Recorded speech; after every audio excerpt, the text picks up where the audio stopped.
नमस्कार, मी श्रीकांत उमरीकर. आपण पाहतात अनलायझर. लाईक करा, शेअर करा, सबस्क्राईब करा. आज गुढीपाडवा. सकाळी पण आम्ही एक व्हिडिओ टाकला होता. आता हा दुसरा व्हिडिओ आहे. तुम्हाला परत एकदा गुढीपाडव्याच्या मनपूर्वक शुभेच्छा. ही गुढी जी तुमच्यासमोर दिसते आहे, MB परांजपे, आमचे वाचक, अनलायझरचे हितचिंतक, त्यांनी आवर्जून पाठवलेली ही गुढी. परत एकदा परांजपेंचे मनपूर्वक धन्यवाद. तुमच्या सगळ्यांना परत विनंती की गेल्या वर्षभरात ज्या पद्धतीने, ज्या उत्स्फूर्तपणे, मोठ्या संख्येने तुम्ही प्रतिसाद दिला, याही वर्षी द्या. आजचा विषय थोडा राजकीय आहे. सकाळचा व्हिडिओ मी शेतकऱ्यांच्या प्रश्नावरती केला होता, डाळीच्या प्रश्नावर. आता संध्याकाळचा राजकीय, आणि त्याला कारणही तसंच घडलं. असममध्ये देखा एक ख्वाब तो ये सिलसिले हुए, एकानंतर एक चालू व्हावं, किंवा फटाक्याची एक पेटलं की दुसऱ्या पेटावर लढ लागावी, तशी काँग्रेसमध्ये राजीनाम्याची लढ पेटलेली. एकानंतर एक राजीनामे सुरू आहेत. दादा कोंडकेच्या चित्रपटातलं ते गाजलेलं गाणं होतं, ढगाला लागली कळ, पाणी थेंब थेंब गळ. तसं काँग्रेसला लागली कळ आणि नेता एक एक गळ, अशी परिस्थिती झालेली.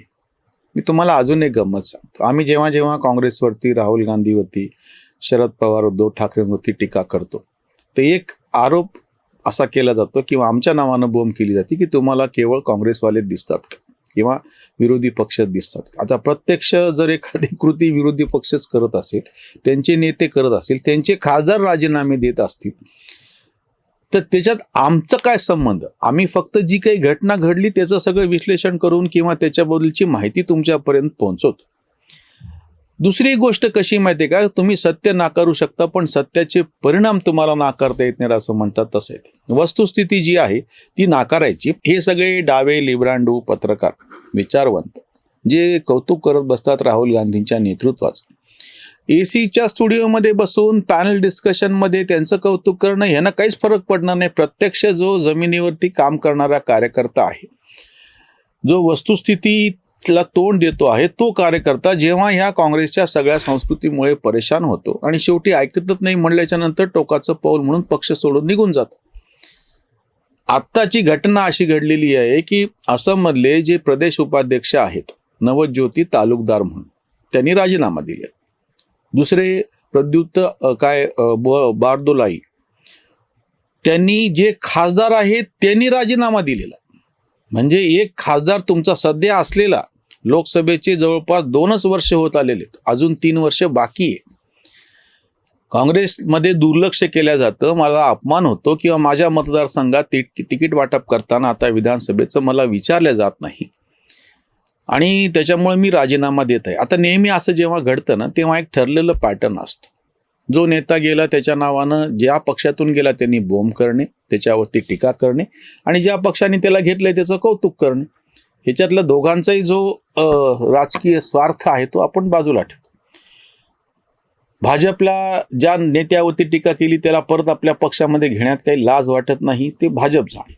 आणि काँग्रेसला आपला नेता गेल्याच्या नंतरच साक्षात्कार होणे की तो कसा वाईट होता, ते काँग्रेस जाणे. आता मूळ मुद्दा जो उपस्थित होत होता असा की ज्यांना आता त्या दोन्ही नेत्यांवरती, विशेषतः खासदार प्रद्युत, त्यांच्यावरती टीका करायची आहे, बोर्दोलोईवरती. आता ते साधा प्रश्न असा होतो, काँग्रेसवाले जेव्हा असं म्हणतात की ते कसे करप्ट आहेत काय, अरे मग तुम्ही त्यांना आतापर्यंत निलंबित का नव्हतं केलं? तुमचा जो खासदार आहे तो भाजपमध्ये गेल्याच्या नंतर कसा वाईट आहे तुम्हाला वाटत असेल, तर तुमचा सगळ्यात पहिला प्रश्न आहे, तुम्ही त्याला यापूर्वीच त्याच्यावरती तुमच्या दृष्टीनं दिसलेले त्याच्यातले जे अवगुण आहे त्याच्याप्रमाणे त्याला निलंबित करायचं. दुसरा मुद्दा उपस्थित होतो की ते विचारसरणीला त्यांनी जागायला पाहिजे. आता विचारसरणीला जागायला पाहिजे असं म्हणत असताना जेव्हा क्रॉस वोटिंग यांचेच आमदार करतायत, राज्यसभा निवडणुकीमध्ये काँग्रेसच्याच आमदारांनी क्रॉस वोटिंग केले. काँग्रेसच्या मुस्लिम आमदार रिया फिरदोसी म्हणून त्या ज्या ह्याच्यामधल्या आहेत, ओडिशामधल्या, त्यांनी क्रॉस वोटिंग केलेलं. म्हणजे आता हे काय सांगतायत प्रद्युत, आता हे ज्यांनी बोर्दोलोई ज्यांनी राजीनामा दिलाय त्याच्या मतदारसंघामध्ये 65% मुसलमान कसे आहेत, मुस्लिमांच्या मतावर तुम्ही निवडून आले, मग तुम्ही आता भाजपमध्ये जाताच कसं? आता याच्यामधला जो एक वेगळाच मुद्दा उपस्थित राहिलेला, कालपर्यंत हे सगळे आरडाओरडा करत होते की भाजप मुसलमानांना तिकीट का देत. बरोबर आहे. त्याच्यामध्ये व्यावहारिक उत्तर असं होतं की जर मुसलमान आम्हाला मतदान करणार नसतील तर आम्ही मुसलमानांना तिकीट का द्यावं, ही सगळी असा वाद चालायचा. ह्याच्यामध्ये भाजपच्या बाजूनं त्यांच्या स्वार्थी दृष्टिकोनातून राजकीय स्वार्थापोटी जे काय म्हणणं ते आपण समजू शकतो. काँग्रेसचं आश्चर्य हसायची गोष्ट अशी की जेव्हा तुम्हीच कबूल करत आहात की मुसलमान काँग्रेसला भाजपला मतदान करत नाहीत, मग तुम्ही त्यांच्या हातामध्ये कोलीत देऊन टाकलं. मुस्लिम जे काही बहुल मतदारसंघ आहेत सगळी म्हणून संपूर्ण भारतातली जर तुम्ही प्रत्यक्ष संख्या बघितली तर जेमतेम 20, 25, 30च्या पुढं लोकसभा मतदारसंघ निघणार नाही जिथं मुस्लिम बहुमतात आहेत म्हणा किंवा मुस्लिमांचं मत निर्णायक आहेत म्हणा किंवा एक गठ्ठ आहेत म्हणा. अरे मग असं असेल तर उरलेले जे बाकीचे 500, 550 सगळे जे मतदारसंघ आहेत ते मतदारसंघ तुम्ही आपण कबूल करून टाकलं की ते हिंदूचे आहेत म्हणून. जर आता ह्याचा जो मतदारसंघ आहे, आता ज्या खासदारांनी काँग्रेसचा राजीनामा दिला तो आसाममधला मतदारसंघ जर मुस्लिम बहुल असेल आणि ते तुम्ही त्या अशा परिस्थितीमध्ये तिथून काँग्रेस म्हणजे भाजप निवडून येणं शक्यच नाही असं जर तुम्ही दावा आत्ताच करणार असाल, आता तर विधानसभेची निवडणूक तोंडावर आहे, म्हणजे याचा अर्थ तुम्ही काय करायला लागलात, काठावरचे जे सगळे हिंदू मतदार आहेत त्या सगळ्यांना ढकलून द्यायला लागलात भाजपकडं. आणि तुम्ही सांगाल की नाही ना आम्हाला फक्त मुसलमानांचीच मतं पाहिजेत. याच्यातून तोटा असा होऊन बसतोय, प्रत्यक्ष चर्चा कोणी किती करत बसतो. मी म्हणलं ना की बाबा AC मध्ये बसून पॅनल डिस्कशन करायला काही हरकत नाही, काही जात नाही, पण ज्यांना तोंड द्यायचे तो कार्यकर्ता जेव्हा पाहतो की आपल्याला एक तर यश मिळत नाही, वारंवार अपयश लाभतं, राज्यसभा निवडणुकीत पण आपले आमदार क्रॉस वोटिंग करतात, आपला माणूस निवडून येत नाही, मग अशा परिस्थितीमध्ये तो कार्यकर्ता काय म्हणून तुमच्याकडे राहील. त्या कायद्याचं बोला चित्रपटामध्ये फार सुंदर प्रसंग आहे.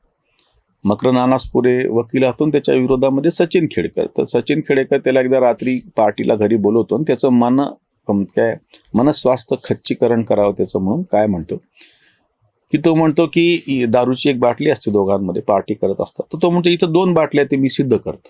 मकरंद अनासपुरे म्हणतो 2 कस काय, आता समोर दिसती आहे ती 1 आणि आपण चर्चा करत आहोत ती दुसरी, झाल्या की नाही 2. हे सगळे जे विचारवंत राहुल गांधींच्या नेतृत्वाचं सगळं कौतुक करायला ना ते त्या सचिन खेडेकर सारखं आहेत. त्याला मकरंद अनासपुरेनं दिलेलं उत्तर इतकं वस्तुस्थितीला निदर्शक असं आहे. तो म्हणतो की हरकत नाही, 2 इथं दारूच्या बाटल्या आहेत मला कबूल आहे, आता ही जी दिसती आहे ती मी घेतो आणि ती जी कल्पनेतली तुम्ही म्हणता ती तुम्ही घ्या. या सगळ्या विचारवंतांनी कल्पनेमध्ये राहुल गांधीच्या फुग्याचं नेतृत्वाचा फुगा जो फुगून ठेवलेला आहे ना, सर्वसामान्य मतदार आणि काँग्रेसचे कार्यकर्ते आता एका अर्थाने असं म्हणायला लागलेत की हे जे कल्पनेतला फुगवलेला फुगा आहे आमच्या नेत्याचा तो तुम्ही तुमच्याजवळ ठेवा. बोलण्यामध्ये, टीव्हीवरच्या डिस्कशनमध्ये, लेखामध्ये आंतरराष्ट्रीय कट आहे असं जे सुमार दर्जाचं वक्तव्य केलं तर या सगळ्यासाठी तुम्ही राहुल गांधीचं नेतृत्व आणि कार्यकर्ता म्हणतोय की आता मी चाललो निघून जय महाराष्ट्र आणि गेले ना निघून. ते ज्या ठिकाणी निवडणुका आहेत त्या राज्यांमधला खासदार, त्या राज्यांमधला माजी प्रदेशाध्यक्ष भुवन बोरा ते तर आधीच गेलेले होते. त्याच्यानंतर आता हे तालुकदार आहेत ते गेलेले आहेत, उपाध्यक्ष जे आहेत ते नवज्योती तालुकदार. आता मला सांगा की इकडे चर्चा करत बसायची, मोठ्या मोठ्या गप्पा मारायच्या त्या भाजपवरती, संघावरती, ते करत बसा तुम्ही, राजकीय तुमचं काम आहे, पण ते करत असताना जे करायचं ते करत नाही आहात ना. प्रियंका वाड्रा यांच्याकडं ते नेतृत्व सोपवलेलं आहे, त्यांच्या नेतृत्वाखाली आता आसामचं सगळं चालू आहे असं म्हणतात. आता जर त्यावेळेस त्यांचं जेव्हा बाईट घेतलं तेव्हा ते म्हणतात नाही त्यांच्याशी संपर्क झाला नाही, दुर्दैव वगैरे, म्हणजे तुम्ही हे कबूल केलं की तुमच्या राज्यामधले जे तुमचे सगळे नेते आहेत त्यांच्याशी तुमचा संवादच उरलेला नाहीये, तुम्हाला माहीत सुद्धा नाही. माझं तर अजूनही म्हणणं आहे, राहुल गांधींना कुठल्याही पत्रकारांनी कॅमेऱ्याच्या समोरासमोर आणून हातात कागद किंवा मोबाईल सगळं बाजूला काढून घ्यायचं आणि त्यांना फक्त विचारायचं की तुमच्या संपूर्ण भारतातली जी प्रमुख राज्य छोटी पण मी बाजूला ठेवतो, 29 पैकी जवळपास 16-17 राज्य प्रमुख मोठी राज्य आहेत, ह्या राज्यातल्या तुमच्या प्रदेशाध्यक्षाची नावच तुम्ही सांगा फक्त बस, आता मध्ये कागद न घेता. इतकी तर ह्यांची बेफिकिरी आहे. तुम्ही वस्तुस्थिती आणि आता जेव्हा निवडणुका जाहीर झालेल्या आहेत, सगळी हालचाल जिकडं तिकडं चालू झालेली आहे आणि त्यावेळेस तुम्ही मात्र ज्या पद्धतीनं तुमची सगळी रिॲक्शन यायला लागली त्याचा परिणाम त्या कार्यकर्त्याला भोगावा लागत असल्यामुळे तो कार्यकर्ता प्रत्यक्ष काही म्हणजे जोपर्यंत त्याची ताकद असेल, मनस्थिती असेल तोपर्यंत राहतोय, त्याच्या डोक्यावरून पाणी गेल्याच्या नंतर तो कार्यकर्ता निघून चालला. बरं, दुसरा एक तोटा असा संभवतो जो आम्ही वारंवार म्हणलो होतो, विरोधक अशी नेहमी बोंब करायची, जे TMCच्या बाबतीमध्ये आम्ही पश्चिम बंगालच्या बाबतीत म्हणलो होतो आता कुठल्याही राज्यामध्ये जर तुम्ही वारंवार केंद्र सरकारच्या नावानं खडेच फोडत राहिलात आणि राज्यामध्ये काही कसं करू दिले जात नाही असंच बोलत झाला, तर ह्याचा सगळ्यात मोठा तोटा असा संभवतो की लोक म्हणतील मग तुम्हाला निवडून द्याच कशाला.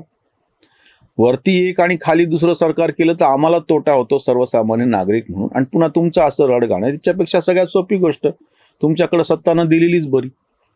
आता ज्या 4 राज्यांमध्ये निवडणुका होऊ घातल्या त्याच्यामध्ये फक्त एक राज्य केरळ असं आहे की ज्या ठिकाणी शक्यता आहे की काँग्रेसनी जोर लावला तर काँग्रेसची सत्ता येईल. अगदी दुर्मिळ का होईना पण दुसरी शक्यता आहे असं मधली की ज्या ठिकाणी त्यांचं राज्य येऊ शकतं.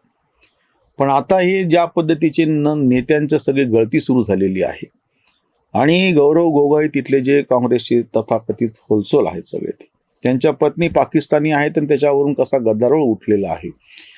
आणि ह्याला तोंड देता देता आधीच नाकी न आलेले असताना या पद्धतीनं जर नेते सगळे निघून जात असतील, आणि इतकं करू नये, मी केवळ एवढा मुद्दा सांगत नाही, एवढं केल्याच्या नंतर सुद्धा तथाकथित हे सगळे त्यांचे पाठीराखे विचारवंत लेबरांडू हे अजूनही शांत बसून परत पुन्हा नाही काही नाही, राहुल गांधीचंच नेतृत्व कसं भलं आहे तर काय बोलणं. धन्य. स्वतःवरूनच जर ते गळ्यात माळ घालून आपला शत्रू जर स्वतःहून वधस्तंभाकडे आत्महत्येला धावत निघालेला असेल तर त्याला रोखायचं नसतं असं जे म्हणतात, त्या पद्धतीने करून घ्या तुम्ही तुमचं नुकसान. ह्यांनी पण त्यांचं कौतुक करावं. राहुल गांधींनी अशाच पद्धतीने संसदेच्या त्या पायऱ्यांवरती बसून चहा बिस्किट करत टाइमपास करत राहावा, यांनी त्यांचं समर्थन करत राहावं. तिकडं भाजप एकामागोमन एक राज्य जिंकत जाईल. आणि ते कमी पडलं म्हणून की काय, साहित्य परिषदांच्या निवडणुकामध्ये सुद्धा आता डाव्यांचं ज्या पद्धतीचं डाव्यांना बेदखल केलं जात आहे आणि ह्यांचं रडणं काही संपायला तयार नाही. इथेच थांबूयात. धन्यवाद.